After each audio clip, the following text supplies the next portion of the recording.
신도라고 해서 가운데는 신이 다닌다고 그래요. 신도. 그리고 이제 궁궐로 가면 어간이라고 해갖고 어도라고 해서 임금만 다니고 평소는 안 다닙니다. 가운데 길은 왼쪽 오른쪽으로 가고요. 이게 이제 우리나라 3대 은행나무 중에 참나무. 예. 그러니까 여기 정도가 아마 향교에 동제가 있었을 텐데, 동쪽 그 기숙사였을 텐데, 이쪽 고부 초등학교가 오면서 조금 밀려 들어온 것 같아요.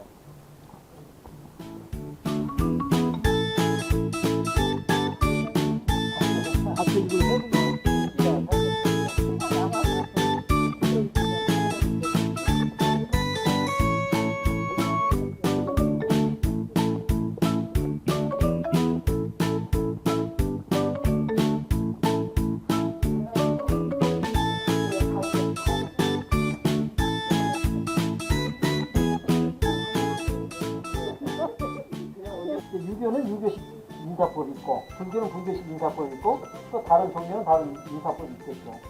그러니까 여기가 이제 한 칸, 두 칸, 세 칸, 네 칸, 다섯 칸에서 이제 다섯 칸이고, 이쪽이 이제 동무, 성무 해야 되는데, 지금은 여기는 아마 여기가 있는 것 같고, 지금은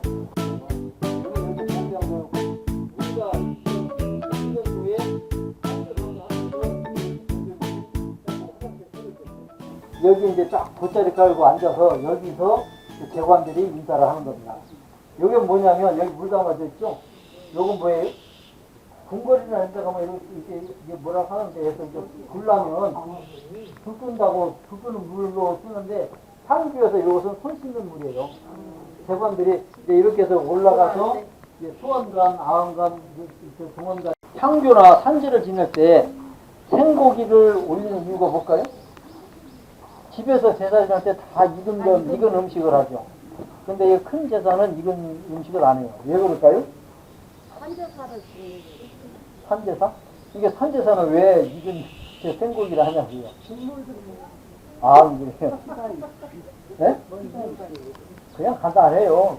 쉬울까봐 그렇습니다. 과거제를 가장 잘 써먹은 나라는 한국입니다. 조선이. 철저한 과거를 통해서 조선 정치를 했거든요. 그러니까 지금도 이제 우리 학자들도 교수들도 보면 그런 쪽으로 있는 사람은 그걸 굉장히 많이 하거든요. 근데 조선을 철저하게 평민들을 장악했던 사람들은 사실은 성리학자들이잖아요. 여기 여러분들 공무원 출신들 많이 있죠? 시험부터 다 봤잖아요. 공무원 시험. 옛날에도 과거 시험이 지금 공무원 시험이거든요. 근데 옛날에 공무원 시험은 과거 시험은 사서, 삼경 뭐 여러 가지를 공부해서 봤어요. 근데 이 사람들은 네 가지 역할을 했습니다. 첫째, 관리 역할을 해야죠. 학자로서 역할을 해야죠. 세 번째는 뭐예요? 문장가가 돼야 돼요. 문장가가 되지 않으면 별로 이름은 못 남겨요.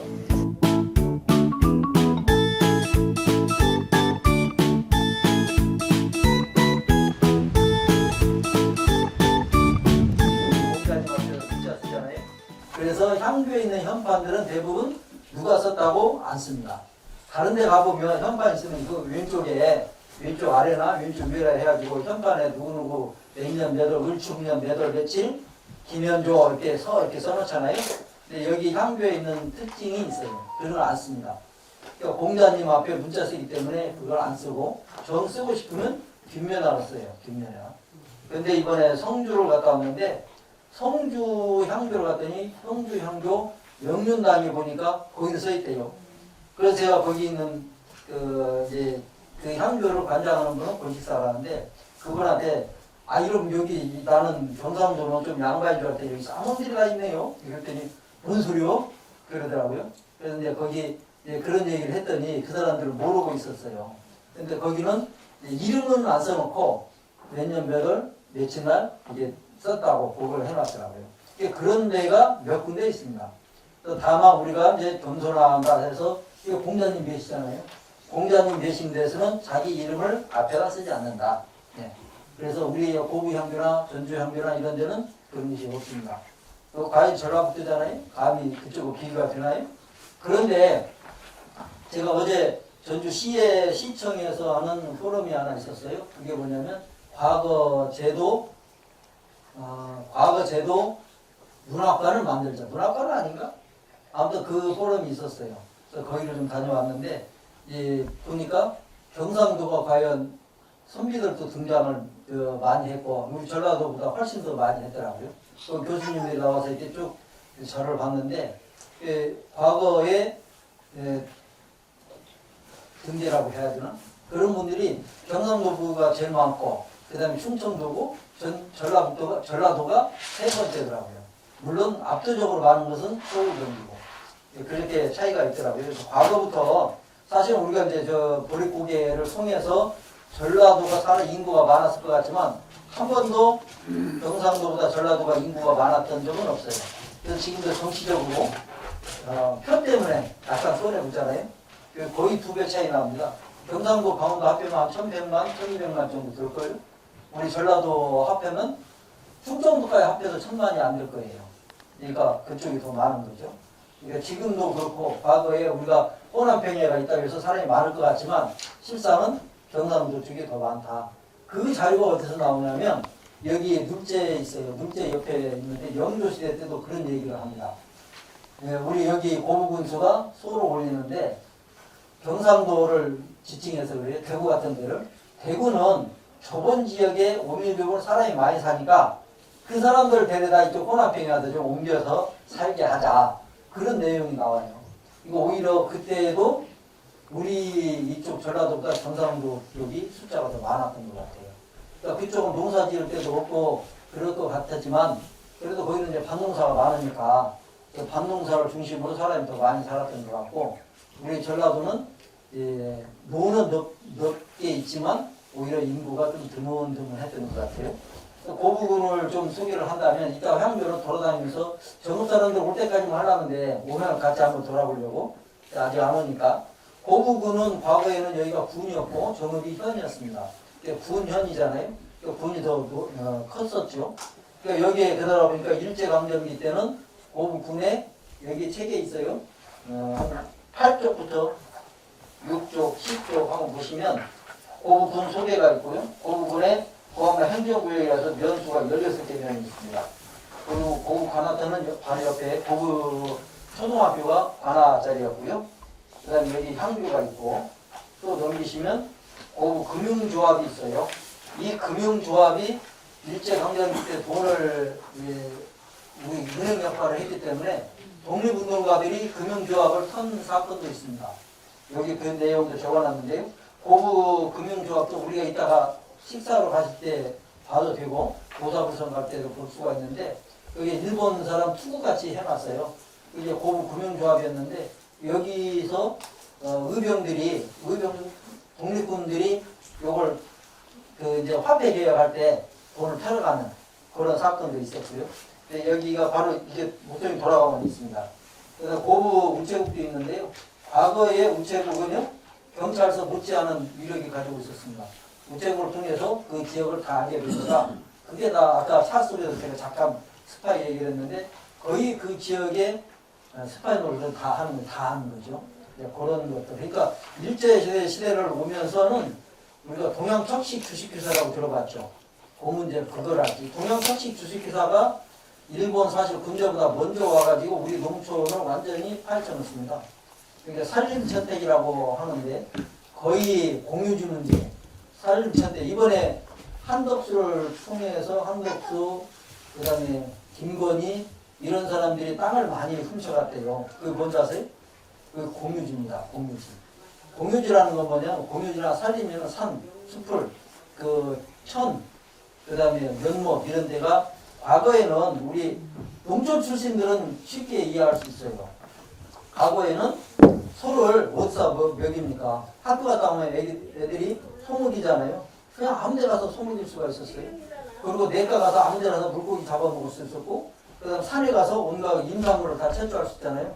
근데 요즘은 인삼을 채취할 수 있어요? 없습니다. 큰일 나요. 어디 가서 물고기 잡을 때도 다 못하잖아요. 사실 그게 공유 경제라는 말도 한 3, 4년 전부터 나왔는데요. 사실 지금도 사회주의에서는 이렇게 합니다. 이발소가 하나가 있어요. 이발소에 이발관이 4명 있어요. 4명. 줄여갖고 날짜별로 시간별로 이 사람들이 사장이 바뀌어요. 이거 우리 이 선생님은 군산에서 오셨어요.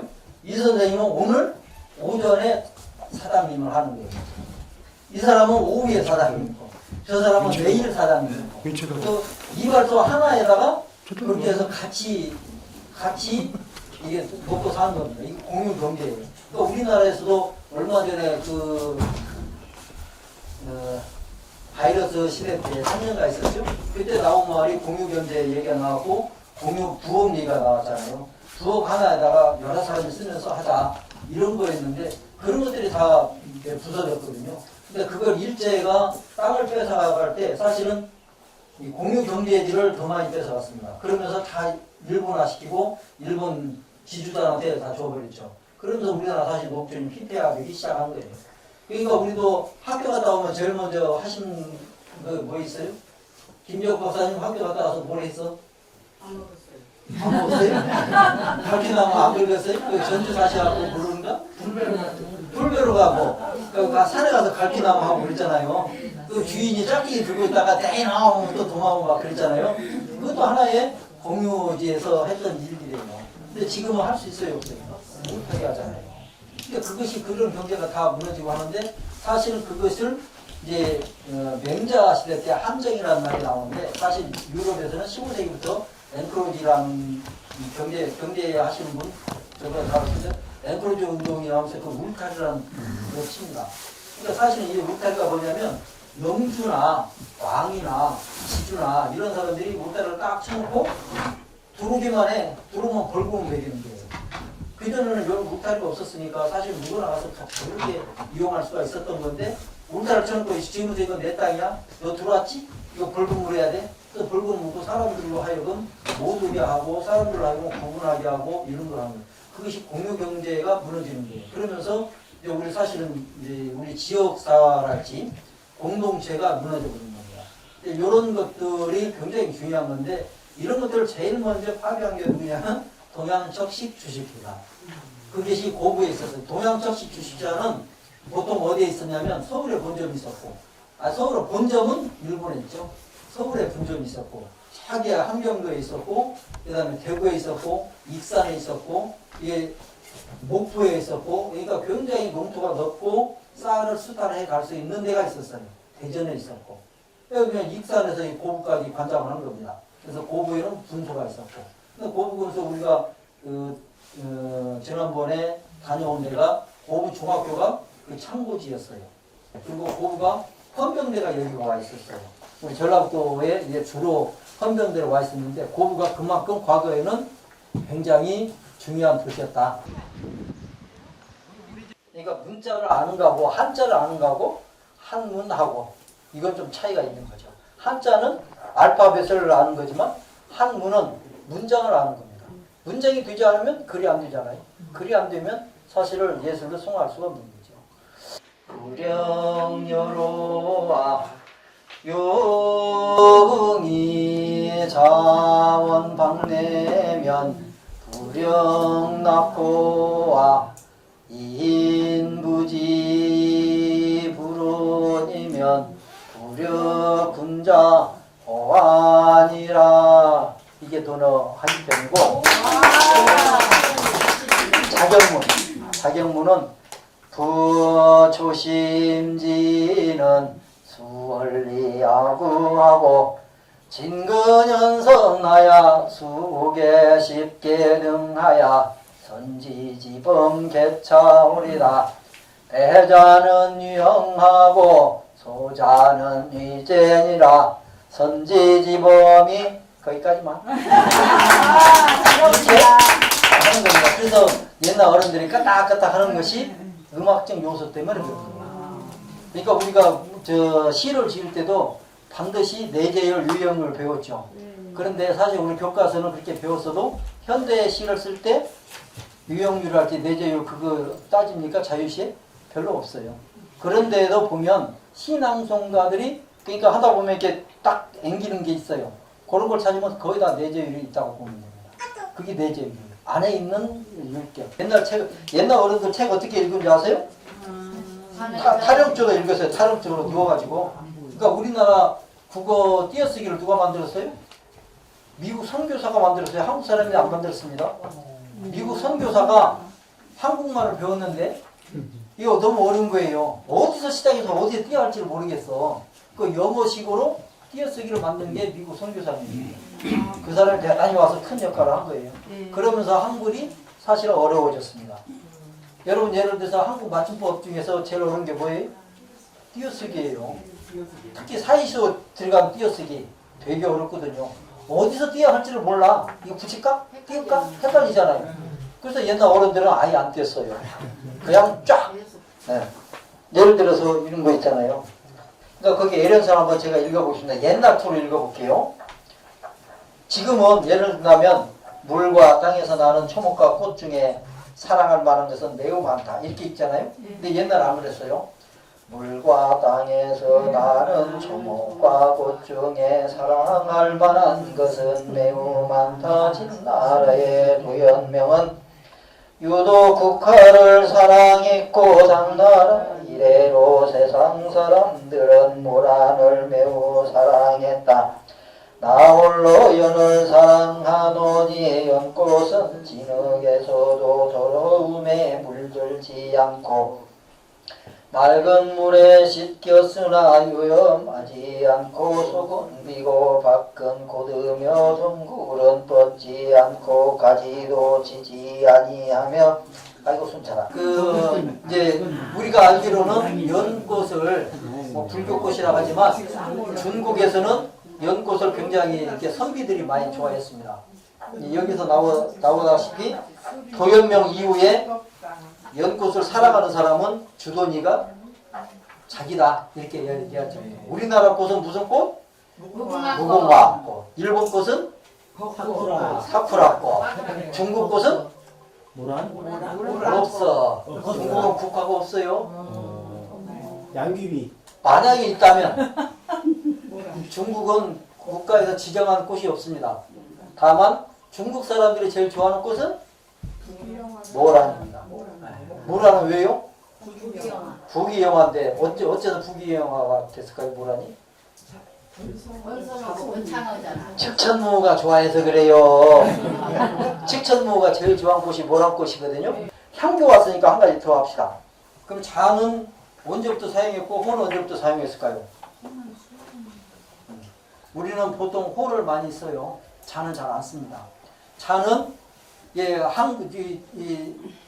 중국, 한국, 일본은 이게 상식적인 것을 비밀스러운 상식을 제가 많이 알려드리는데 이 삼국은 베트남까지는 한자 문화권이니까 태국도 한자 문화권인데요.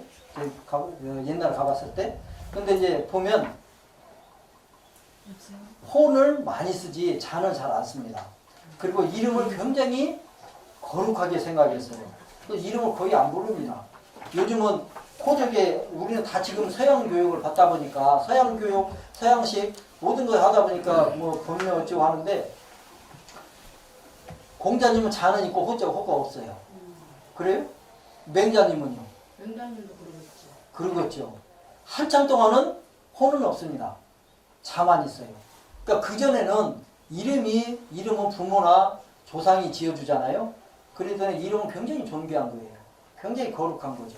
그래서 이름을 함부로 부를 수가 없는 겁니다. 그래서 자를 줬어요. 이름 대신 불러라. 그래서 자를 붙여줬거든요. 근데 이제 자를 붙이다 보니까 자도 한참 동안 한 500년, 700년 동안 붙이다 보니까 자도 함부로 쓰면 안 될 것 같아. 그래서 생긴 게 호입니다. 호는 언제부터 섞였어요? 당나라 이전까지는 호가 없습니다. 당나라 때부터 호가 생겨요. 그러니까 우리나라도 마찬가지예요. 당나라의 중국 영향을 받기 때문에 당나라 이후부터 호가 있지 그 전까지는 호가 없습니다. 우리나라 사람들도 마찬가지예요. 그 전에는 호가 없습니다. 그 대신 호는 애들도 어른을 부를 때 예를 들어서 김현조 어르신 이렇게 앉고 그냥 제 호가 9월이라면 9월 아니면 9월 어른 이렇게 부르도 됩니다. 그래서 호는 막 부르는 거예요. 그래서 호를 가지고 누구님 하지 않습니다. 호는 그냥 쉽게 거기다 호는 뒤에다 무슨 붙이면 안 되는 것이 호예요. 그냥 예를 들어서 9월 아니면 그냥 화도 선생까지만 해줘도 돼요. 일부 가면 선생이라고 하잖아요. 그렇게 불러야 맞습니다. 불을 호자 쓰거든요. 그러니까 호는 선생님이 불러요. 여기 서예 하시는 분 있어요? 서예 하면 붙잡기 시작하면 선생님이 호를 주거든요. 그렇기도 하고 자기가 붙이기도 하고, 그리고 옛날 어른들은 대부분 호를 자기 동네 이름을 썼어요. 이제 군자정을 연정에서 시작했는데, 군자정은 우리나라에 한 5군데 내지 7군데 정도가 있어요. 그래서 군자정은 보통 대구 같은 데 있어서 이제 소위 선비들이 거기서 쉬고 놀았던 데입니다. 그래서 말 그대로 군자예요. 군자가 거기서 연회를 베풀고 쉬기도 하고 시연을 했던 데가 군자 정자입니다. 그 정자에서 있었다. 그래서 우리나라 중에서 함양이 정자가 제일 많습니다. 그리고 이제 이쪽 그 서해안으로 오면 농사 짓는 데는 정자들 별로 없어요. 그러니까 경상도 산이 많고 계곡이 많고 이런 데는 정자들이 있어요. 그러나 농사 짓는 데는 정자가 없어요. 왜 그럴까요? 그렇죠. 일을 해야죠. 그리고 농사를 지고 아니 저기 가서는 모내기를 하고 있는데 저는 가서 거기 앉아서 풍류를 즐긴다 하면 일하겠어요? 안 해요. 그리고 우물도 아까 이제 고산부로에서 갈 때 여기 우물을 보셔야 되는데 우물도 집에다 놓는 집은 인심산업대하고 그 집 안 갑니다. 품앗이도 안 가요. 반드시 우물은 단 밖에 있어야 됩니다. 그건 공동체 생활이거든요. 그걸 밖에서 누구나 지나가면서 떠먹어야지 그걸 다만 물이 좋다 했고 거기다 울타리 쳐놓잖아요. 그 집 인심 잃어가고 그 집을 안 갑니다. 내왕도 안 해요. 그게 우리 이쪽 사람들 풍습이에요. 그러니까 아리랑 가지고 사람들 얘기하는데 아리랑은 철저하게 혼자 부르는 거예요. 같이 안 부릅니다. 다만 진도 아리랑 오면서 합창이 된 거죠. 진도 아리랑은 이제 8분의 6박자를 변해요. 그게 이제 육자배기 쪽으로 변해서 그런 건데, 그러니까 아리랑은 강원도 거기만 하거든요. 아리랑 한번 해보실래요? 아리랑은 혼자 부르는 거예요. 그러니까 아리랑은 그거 있고 정선아리랑. 그러니까 이쪽 산꼭대에서 밤에다가 자기 신세 타령하고 저쪽 콩밤에다가 콩밤하는 사람도 자기 신세 타령하고 이게 아리랑이에요. 그러니까 아우라지 그 뱃사공도 신세 타령하는 것이지 합창은 아닙니다. 그러니까 아리랑은 서해안 쪽은 아리랑이 없어요. 서해안 쪽에 아리랑 있는 거 봤어요? 없어요. 아카케버보다 안 나오고 어느 데도 아리랑이 없습니다. 그런데 이제 아리랑이 저쪽 그 대원군 때 대원군이 경복궁을 지으면서 생겼다 그런 설이 있긴 한데요. 거기서 팔도 노래잔치를 하잖아요. 그러니까 강원도 사람이 와서 밤에 아리랑을 불러보거든요. 근데 아까도 말씀드렸지만 우리는 깊은 것보다 슬픈 게 정서장으로 맞아. 끝이요. 그리고 또 아리랑이 전 세계화되는 것 중에 하나가 뭐겠어요? 아리랑은 우리나라 음악 중에서 유일하게 피아노 반주가 됩니다. 다른 노래는 안 돼요. 다른 나라는 오음이거든요. 궁상각 치우잖아요. 그러니까 안 맞아. 엇박자야. 근데 아리랑은 안 그래요. 어떻게 하든 돼요. 아까 우리 선생님이 했는데 우리가 3대 아리랑이 정선 아리랑, 밀양 아리랑, 진도 아리랑이잖아요. 그러니까 정선 아리랑은 모든 것이 다 혼자 슬프게 부르게 돼 있어요. 아리랑 아라리요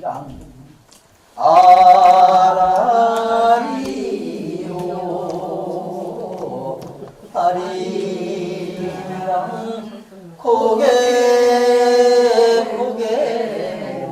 나를 넘겨주게 박수.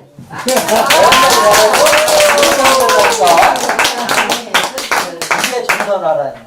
근데 미랑아라고 좀 까불어. 아까 제가 말씀드렸죠? 미랑아라는 춤이라고 또 펄쩍펄쩍 뛰고 앙천이란 말이에요. 날 좀 보소, 날 좀 보소, 날 좀 보소. 동지서 딸 꿈본듯이 날 좀 보소. 요것이 미랑아라. 그렇죠? 네. 그러니까 벌써 바꾸잖아요. 이게 이 아리랑이 거기서부터 이렇게 오는데 제 학설은 뭐냐면 제가 한번 쓴 적이 있는데 왜 전라도에는 아리랑이 없을까 해서 이제 그 논조를 좀 쓰셨는데 아리랑이 하나는 경북궁에서 시작했다면 하나는 아리랑은 옛날에 이런 직업이 있었어요. 우리 이 선생님이 그 목소리도 좋고 얘기를 잘해. 이런 사람이 뭘 했냐면 춘향전 같은 걸 가지고 다녀요. 춘향전을 가져갖고 때 되면 한 달에 한 번만 와. 자주도 안 와. 그것도 와서 읽어주는데 아까 저까지 읽어주는데 많이도 안 읽어줘. 꼭 5장만 읽어줘. 그리고 클라이막스에 딱 하면 오늘은 여기까지. 꼭 드라마하고 똑같아요. 이게 직업이었어요. 그 전국을 돌아다닙니다. 영화 그래서 옛날에 제일 인기가 많았던 것이 판소리도 있지만 이렇게 읽어주는 사람들이 있거든요. 이 사람들이 춘향전이 제일 인기가 많고, 두 번째가 신청자, 세 번째가 흥부전. 요 세 개가 3대 바탕이었는데 요것을 읽어주고 다니는 거예요. 그래서 이 동네로 가고 저 동네로 가고 와요. 그러니까 옛날에 TV 같은 것도 없잖아요. 꼭 여름만 모내기처럼만 되면 이 사람들이 이제 활동을 시작해. 그리고 그 동네 가서 저녁에 딱 읽어주면 동네 사람들이 다 와요. 변사같이. 그렇죠. 그리고 와가지고 딱 그만큼만 읽어. 근데 그 집에 이 사람이 부자네. 그럼 이 사람이 저도 궁금하거든. 이 다음 내용이. 그러니까 이 사람이 쌀한가마를 내놔요. 그럼 이제 쌀한가마를 내놓으면 이 집에서만 해. 그리고 이 집에서 또 이 아들이 참 못된 아들이 있네. 입장료를 받아. 그런 집도 있었어요. 그게 이쪽 다 기록에 나옵니다. 네, 그래갖고 이 동네 사람들이 다 모여서 이 부잣집 마당이 전체 모여갖고 이거 이제 변사를 초청해서 오는 거예요. 이 사람이 하는데 이 사람 6장도 안 넘어가. 딱 5장만 읽어주고 넘어가. 또 기가 막히게 클라이막스를 정해갖고 다음에 그럼 또 이제 한 달 내내 기다려야 되는 거예요. 그거 한 바퀴 뺑 돌고. 근데 이 사람들이 어떤 사람이냐, 모내기를 옛날에는 우리 보릿고개 들어봤죠?